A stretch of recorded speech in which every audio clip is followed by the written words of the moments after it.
I was 21 when, in a 2-month period, my long-term relationship ended. I lost my job, left school, and was evicted from my apartment. And no one said anything. That's when I knew I had bad friends. My family was great. My friends only cared that they couldn't get drunk in my living room, so they found other places to go. I had been living on the other side of the state for months before one of them called to ask if I had a new place. Whoever did text to ask is a good friend. Keep them around. Forget the rest. Story 1. When I was about 12 to 13 at my grandparents' funeral, they were more concerned about a golden ring that was left to me. This made me realize that my family is not worth my time, and I am better off without them. As for friends, they are invaluable since I only stay in contact with honest, reliable people. Story 2. Remember the person who texted and make sure you reciprocate. Try to gather people like this. The older you get, the fewer friends you have, but if you're lucky, you will have managed to get a couple of really good friends who will stick around for life. Story 3. I have had many back surgeries beginning at age 14, with the last one at 35. I am 50 now. I, like you, found out at a very young age. I am sorry. I really hope your surgery went well and that you're taking good care of yourself. You'll be in my thoughts and prayers. Lots of water, rest, and vitamins. Story 4. A year after my mother died, I had a lot of people saying they would be there for me, to call if I needed anything, and that they would check up on me to see how things are. That lasted for all of 1 week. A few people called to see how my brother and I were doing, and that was it. Calls and checkups stopped. Family took my brother in since he was younger and still in school. But as for me, I was on my own. I quickly learned family and friends lie and disappoint. Story 5. Around your age, 32 now. Make sure your significant other truly cares about you, in my opinion. That's all I got. And let me tell you, when they don't, it's very hard going true solo. Over my 20s, I started realizing even my family mainly views me as a handy tool more than a person. Fix that, help so-and-so, babysit this goober. The moment you ask for a favor and they become flabbergasted, it'll hit like a truck. Story 6. It's not so black and white. People have lives. They have their own problems. Many of us are doing well just to get through another day. If you reflect for a couple of minutes, you'll come up with a list as long as your arm of times you've done this exact thing to people you actually care about. It's just amplified when you are on the other end. Story 7. When I was like 16, I deleted my Facebook, and no one but my parents, siblings, and 3 friends wished me a happy birthday. It's the same thing every year now, and I barely care about my own birthday. Story 8. In my early 20s, I was out of town when my stepdad had a work accident. He was nearly crushed under 2 tons and broke his pelvis. He was in the hospital for a couple of weeks. My brother had football camp, and my mom couldn't take him, pick him up, work, and be with her husband. I had my friend of 20 years send her condolences and well wishes. She lives 7 minutes from my mom and offered zero help. I had a friend of about 2 years that I made in college who had never met my mom, offered to do things for her even when I got home. That's when I learned who is there and who isn't. It isn't always who you'd expect. Story 9. Same boat. About 30, had back surgery. Realized how few people I could really count as friends, as most couldn't bother to even text to say, "How you feeling?" even once.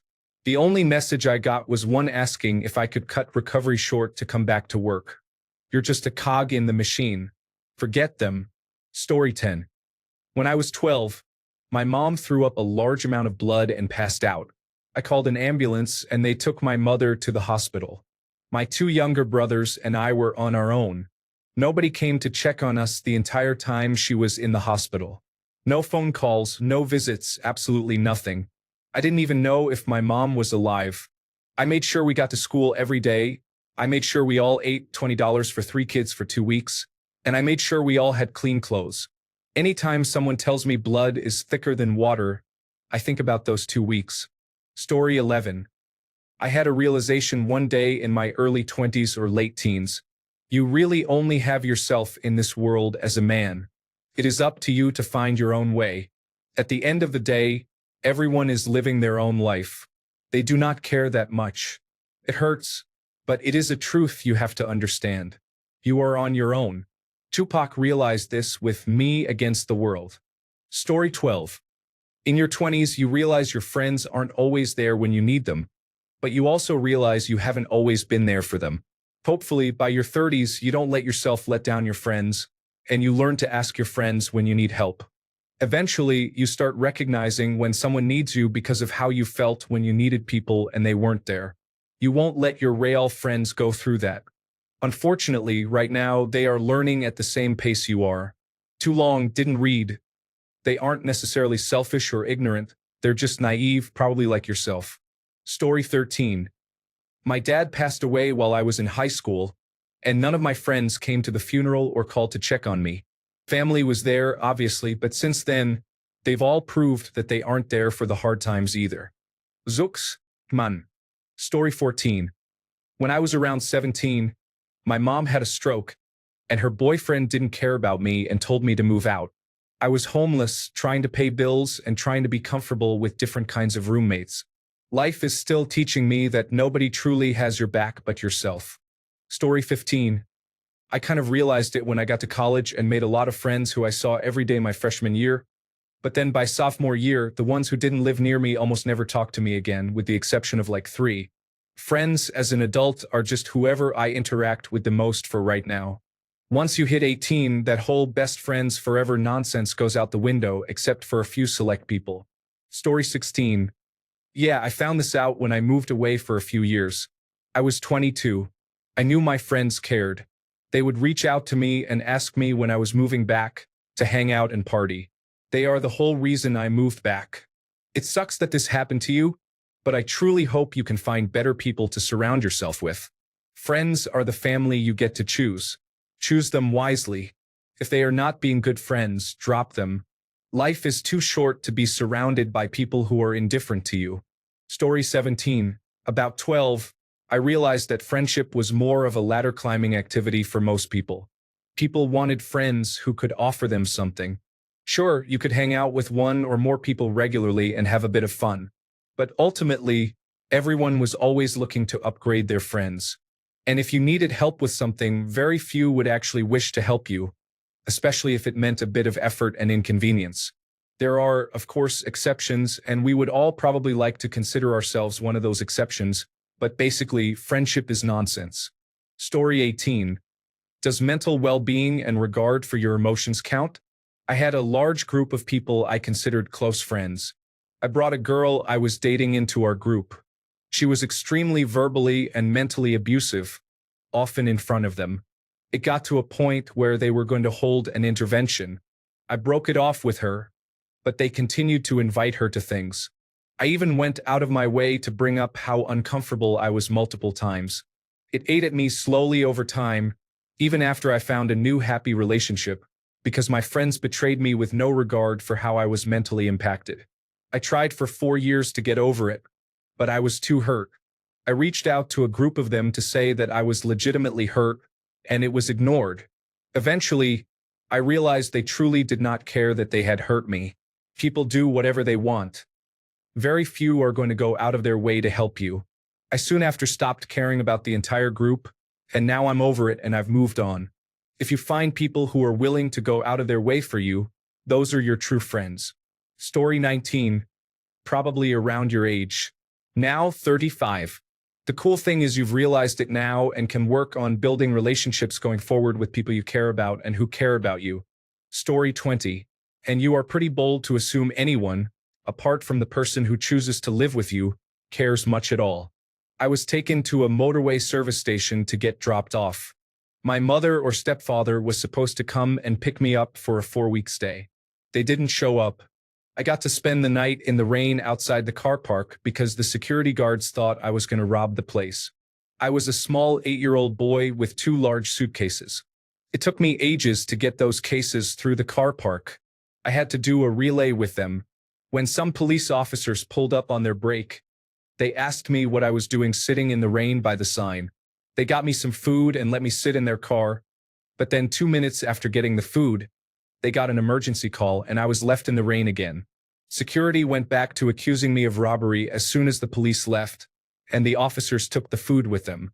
So I did the case relay again, got screamed at for about 2 hours by the next set of police officers to arrive, was taken by a completely mad screaming person in social services to some foster home, and then screamed at by the foster mother for waking her at 6 a.m.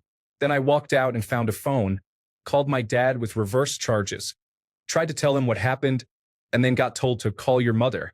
And he hung up. I didn't know her number. I was 8. Eventually, some police officers called my dad and made him come get me. Took about 3 hours until he showed up. Never did get my Nintendo Game Boy back. It was in the suitcases, which were lost or stolen along the way. Finding out people really don't care that young is rough, but it helped me realize it was up to me to make progress. Some people have families that care, but a lot do not. Story 21. About the same age as you, although in my case it's more that nobody wants to hear about my problems and it's entirely on me to fix them, which is typical for most men. It's a really bad and lonely realization when you finally come to it. Story 22. My dad dropped me at the front door for gallbladder surgery. As a single mom, the kids were too young at the time and stayed with my ex. The nurses kept asking me who was with me.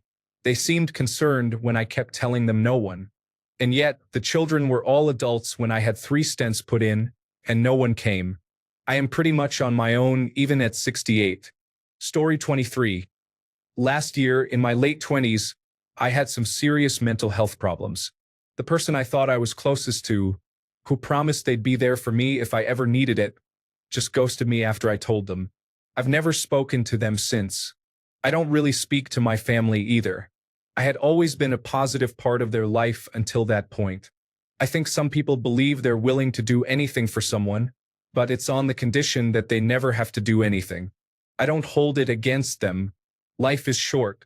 People have their own concerns, and some people can't handle problems. It's a terrible idea to expect them to. My approach is to deal with everything myself and be open about it so other people don't feel like they have to hide their own problems too. I do have one friend who surprised me by being the person who did care when he's not really the type, but I managed to get into a position where I don't need that, and I think that's the best place to be. Story 24. Unpopular opinion, but I think you need to cut people some slack. Everyone has their own issues going on. Most likely they do care, but just haven't done whatever performances you require to feel you are sufficiently cared about. Think about it, they know you had surgery, they know that you're recovering, in other words, not dead. So for all intents and purposes, there's nothing to worry about. Not worrying when there's nothing to worry about doesn't mean you don't care. Meanwhile, there's all kinds of reasons people might not reach out.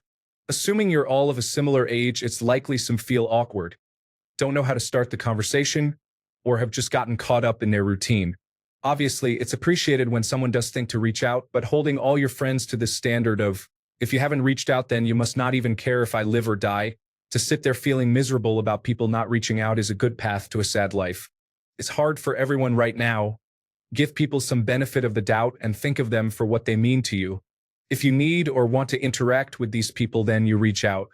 Once they're talking to you again, I'm sure they'll ask about how you are and stuff. It's very unlikely that they actually don't care. Value your friends for what they are.